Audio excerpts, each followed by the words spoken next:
امام الانبیاء صلی اللہ علیہ وسلم نے فرمایا، مسلم کی حدیث ہے، کفا بالمرء کذبا ان یحدث بکل ما سمع، آدمی کے جھوٹا ہونے کے لیے اتنا کافی ہے کہ ہر سنی ہوئی بات آگے بیان کر دے۔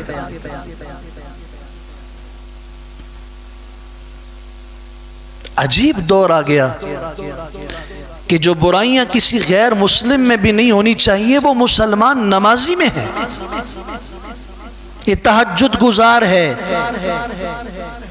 یہ آذان دیتا ہے مسجد میں، صف اول میں نماز پڑھتا ہے، صدقے خیرات میں بھی آگے ہے، حج عمرے بھی کرتا ہے، مگر دیمک سے محفوظ نہیں ہے۔ کان لگا کے دو آدمی بات کر رہے ہیں، کان لگائیے کیا کہہ رہے ہیں۔ کسی نے کوئی اوٹ پٹانگ بات کسی کے بارے میں کہہ دی، یہ بھی شامل ہو گیا۔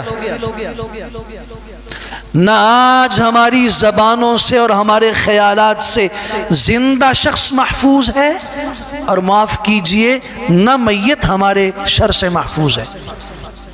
جو دنیا سے چلا گیا اللہ کے ہاں پہنچ گیا، ہم نے اپنی ایک عدالت لگائی ہوئی ہے اسے جانچنے کے لیے۔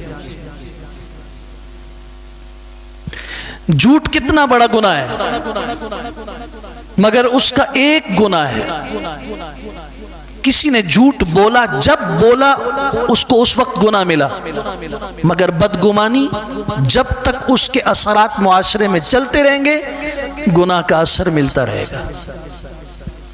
کون سا جرم بڑا ہوا؟